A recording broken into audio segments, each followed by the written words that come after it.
hear a conversation between David and Claudia about their holiday trip. First, you have some time to read questions 1 to 5.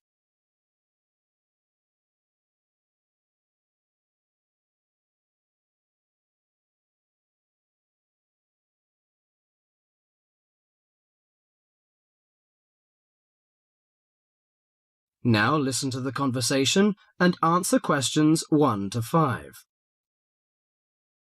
Well, Claudia, our first semester at university is almost over. Oh, I can't wait for the holidays. Oh, me too. Why don't we go somewhere far away and forget about lectures and essays and all that hard work? Sounds good to me. How about if we go to the coast? It would be great to do some swimming and surfing. The coast would be good, but let's look at our other options. There are the mountains. They're nice and cool at this time of year. There's also the desert, which I really enjoyed last year. What about going to Sydney? I've never been there, and they say it's a great city to visit. Well, I agree. Sydney would be good, but there are too many tourists there at this time of year, and I'd rather get away from buildings and cars. I vote for the mountains. All right, then, let's do that.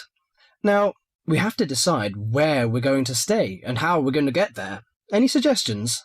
Well, for places to stay, there are the usual places, motels, hotels, and youth hostels. We can go camping too. I'm afraid I'm not a very good camper. I tend to feel a bit frightened sleeping outdoors. All right, we'll forget about camping. So, what do you prefer? Well, since neither of us has a lot of money, I don't think a hotel or motel would be possible. How about a youth hostel? Oh, I'd rather not go to a youth hostel. They're cramped and noisy, and the person in the bed next to you might be a snorer. No, I think we should find a small holiday house to rent, and if we get a few more friends to join us, it will be really cheap. Okay. You know, it's the first time for me to travel to the mountains. What do you suggest to take? Mosquito net, I guess. Mosquito net is useful, but I don't want to add more weight to our luggage. So the insect repellent can do, I think. Besides, aspirins are necessary and some cold cure, in case we feel sick or something like this. Do you think we need binoculars and a camera? Well, it would be a good idea to take binoculars. As to a camera, I'm not very for it. I'd rather record the scenes in my mind. You're right. What about the money? How much do you think is enough, and how we should take it? I've learned from a friend about the cost. He told me that they spent about $480 for 1 week's tour, so I think $500 would be enough. We may need over $300 for the house. Have you got any traveller's checks? No, I haven't, but I've got a credit card and a saving card. Then take the credit cards with us. It would be more convenient to pay the house fees with a credit card.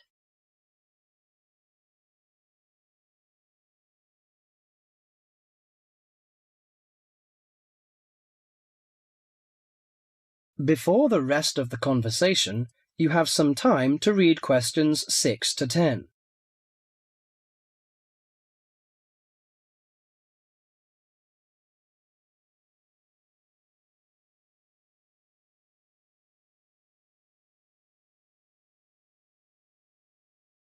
Now listen carefully to the rest of the conversation and answer questions 6 to 10. Oh, I nearly forgot the date. How long will we have before we have to be back here on campus? Under a week, I think. We'll leave on the 14th of April and come back on the 21st, because you know we'll start to study on the 22nd. Do you know the definite locations of some holiday houses? I suppose it would be nice if we book in advance. Yes. Look at this brochure here. It says that there are several holiday houses near the mountains. I prefer the one near the woods. It's situated right across the road from the rainforest park. That sounds good. We can easily go to the rainforest park then. Do you know what else we can do there besides visiting the park? I know that many people go there for bushwalking, but you need a good pair of walking boots, of course. Are there any dangers in the bushes? I'm a little frightened. In fact, there's no need to be nervous of the bushes, provided that you treat it with respect and common sense. Most of the animals and wildlife are gentle and harmless. There are venomous snakes to be aware of, but really they're much more frightened of you than you are of them. The other thing is that certain plants can cause irritation if you touch them with bare skin. I see. Well, I can't wait for the coming holiday. That is the end of section 1.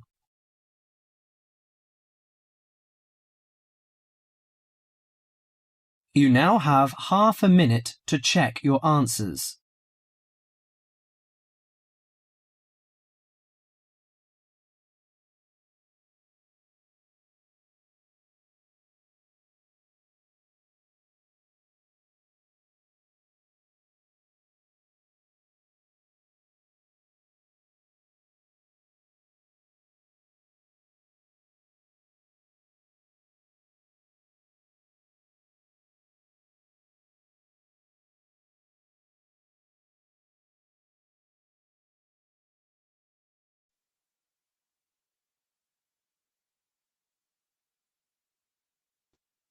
You are going to hear a student arranging to transfer between English classes. She is leaving a message on the language department's answering machine. The student's name is Mei Lee. First look at questions 11 to 17.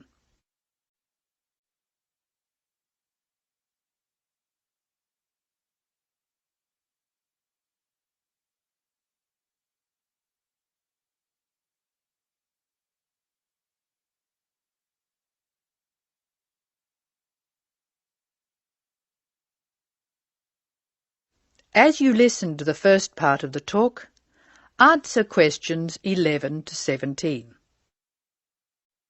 Hello, this is Mei Lee speaking. This message is for Mrs. Brooks in Student Affairs. Mrs. Brooks, I telephoned you last week and you told me to call back and put the details of my request to transfer on the answering machine. I hope you can hear me easily. I have the form here and I'll give you the information working from the top to the bottom. As you know, my family name is Lee, spelled L-E-E, and my first name is May. My student number is 002312. That's 002312. I'm in Mr. Anderson's class. You know, he's the one who helps out with the football team. The next part of the form asks for my address. I'll give it slowly. I live at Flat 5, 10 University Avenue. You probably know the building. It's just near the engineering school. The telephone number is 818-6074. And I share it with a lot of other people, so it's often engaged. I'll give it to you again. 818-6074. I think that's all I have to put on this part of the form. I know you were curious about my reason for requesting a transfer, so I'll explain that next. Before you hear the rest of the talk, you have some time to look at questions 18 to 20.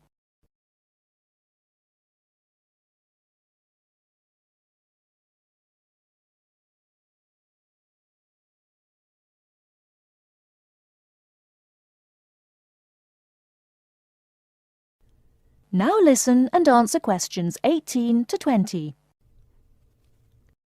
Now I'll tell you why I want to transfer between classes. Mrs. Brooks, I really like my teacher and my classmates, but I find it very hard not to speak in my own language. I just begin to think in English when the class ends, and I'm surrounded by other people from my country, so it's natural that we all speak in our mother tongue. I have been looking around for a class where there are very few other people from my country, so I'll be forced to use English. The best class I can find is the evening class, which begins at 6 p.m.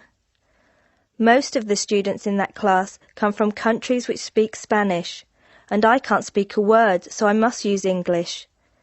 I have an Italian friend in the class, and she tells me there are 2 Hong Kong Chinese, 6 Spanish speakers, and 1 Japanese student.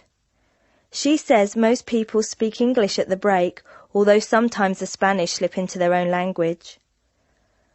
I checked the class list and 2 students have dropped out of the evening class, so there should be room for me. Could you please see if I can join the class? I'm not sure what the class number is, but the evening class I want is in room 305 of the Trotter building. The class I'm in now is next door to the Trotter building in Prince Tower, so it's very easy for me to find my way to the new class. I'm not going home until late today, so could you please leave a message for me at my friend Margaret's house? Her number is 812-7543, and she has an answering machine. I do hope you can transfer me, Mrs. Brooks. If there is any more information you need, please call me. Thank you very much. That is the end of section 2. You will now have some time to check your answers.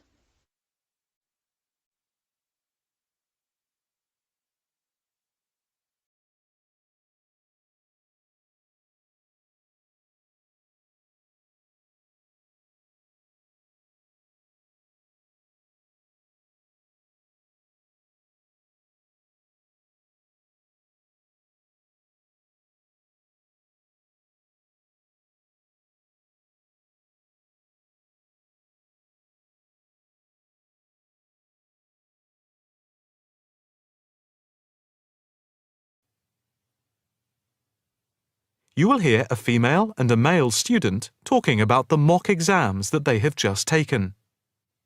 First, you have some time to look at questions 21 to 25.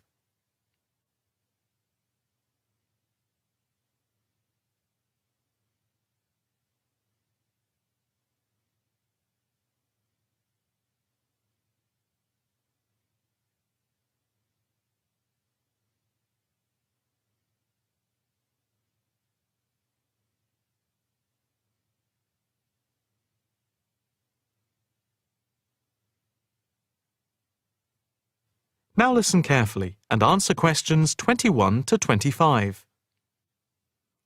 So, what did you think of the practice exams last week? You mean the mock exams? Yeah. I thought some of them were tough. They were certainly hard and generally they were very long. Yeah, they were spread over a whole week, which made it impossible to relax. Exactly. But what did you think of each test? Of the 7 exams we did, the least enjoyable for me were the 2 3-hour essay papers. Why didn't you like the essay papers? I'm not particularly good at writing things down like that in a short space of time. And I don't think it's a good way of testing our theoretical knowledge of medicine. I'm the opposite, I'm afraid. I'm much better in the written essay exams than the other types of tests. But what about the 2 multiple choice exam papers in basic science and anatomy? They weren't too bad. If you didn't know the answer, all you had to do was guess. That's okay, but I never feel comfortable with guessing. And you know that there is research that shows that women are disadvantaged when doing multiple choice questions compared to men. You've mentioned this before, but I'm not sure I believe it. It's true. Multiple choice questions benefit men more than women. They are a male construct. If you say so. It's not if I say so. Anyway, you have to be careful with multiple choice questions because of the negative marking. That can really bring the score down if you keep guessing and get all of the guesses wrong. It's double negative. Yeah, that is a danger. What about the role play? Did you like that? Yeah, with the actors and actresses as simulated patients. Yeah, I thought that was by far the best part of the exam. Why was that?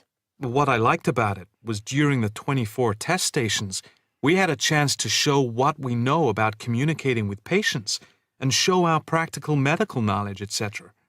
Yes, I think I agree with you there. I enjoyed all of the stations, but I can tell you I was tired at the end. I have done a practice exam with 12 test stations, but not 24. It was exhausting, but also exhilarating. I agree completely. It lasted nearly 4 hours in total with the break. Before you hear the rest of the conversation, You have some time to look at questions 26 to 30.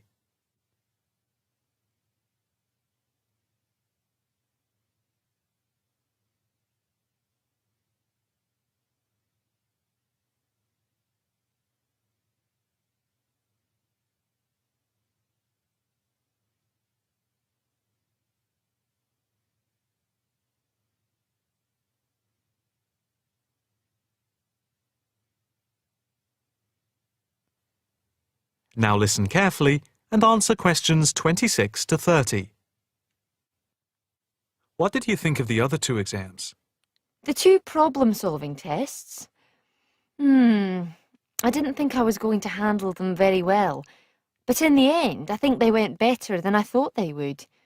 What I liked most was the test where we had to work in groups of 4, and to solve a problem we had to prioritise actions. That was very interesting. I'm not sure I did very well in that, though. Did you feel comfortable being in a group of 4 and having 4 examiners watching you as you discussed the problem? We did practice it several times before. You learn to forget that someone is watching you. But some people are better at speaking in group situations like that, and they get the best marks. The test doesn't just assess whether people can talk a lot. It's about showing you can listen, organise your thoughts, and then show you can be part of a team, allowing other people to speak. Well, we'll have to see how it goes. When do the results of the mocks come out? They said next week, and then it's the finals 2 weeks later. Yeah, we've got that to look forward to. What is the policy on resits? Why? Are you planning to fail? No, but, well, you know what I mean.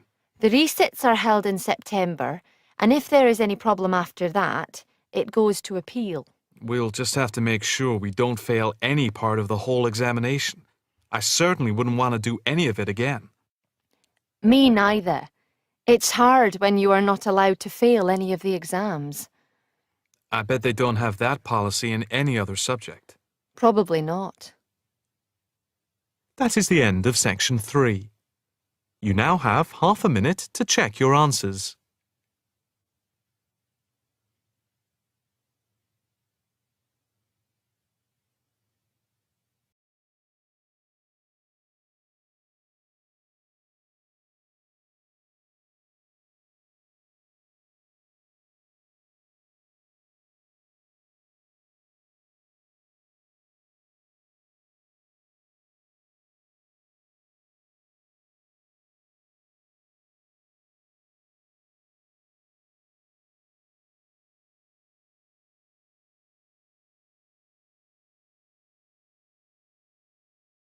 You will hear a report about crime and punishment in the UK.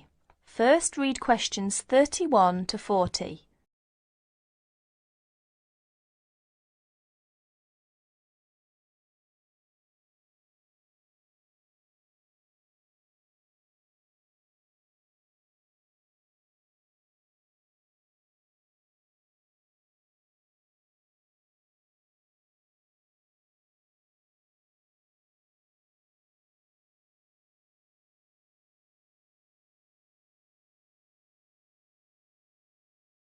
Listen to the report and answer questions 31 to 40. Like many other countries, Britain has experienced a great increase in criminal activity of nearly every kind. Nearly 5 times as many acts of violence were reported to the police in 1997 as 20 years before. Although most burglars are not caught, those who are caught overload the courts and prisons. Although the courts try, in theory at least, to use probation, community service, and other devices to avoid sentencing people to prison. The 50,000 people in prison are more in proportion to the population than in any other Western European countries. Vast sums are being spent on building new prisons, but the prisons are still overcrowded, and the humiliation suffered by their inmates makes rehabilitation difficult. Many prisoners are released early on parole. The prisons in England are run by the Home Office, though each prison has a local board of visitors who make reports about conditions and also deal with serious bad behaviour. Normally, prisoners are released after serving 2/3 or less of the time for which they were sentenced. But an offence in prison may be punished by the loss of some days of remission. There are several kinds of prisons, including open ones, and some prisoners go out to work in groups outside. Prisoners who want to study for examinations are helped to do so, and there are training courses in prisons. But in practice, some spend little time outside their cells. Most crime is committed by young males, and is opportunist and is not planned by hardened professional criminals, although these do exist in most common people's view. Crime tends to be concentrated in large cities and urban areas. About 94% of offences recorded by the police in England and Wales are directed against property, but only 5% involve violence. Rising affluence has provided more opportunities for casual property crime. In 1977, for example, car crime was only 1/10 of total crime, but this has risen to about 28%. The demand for and supply of illegal drugs had been an increasing factor in the incidence of crime in recent years. Regular crime surveys are undertaken in England and Wales, Scotland and in Northern Ireland. In 1999, a survey in England and Wales asked respondents for information about how crime had affected them in 1998. It estimated a total of 15 million crimes in 1998, the majority of which were against property. Violent crime accounted for only 5% of the total, while 36% involved vehicles, 9% were burglaries, and 30% other forms of theft. These surveys, the fifth of which is in progress, indicate that many crimes go unrecorded by the police, mainly because not all victims report them. That is the end of section 4. You will have half a minute to check your answers.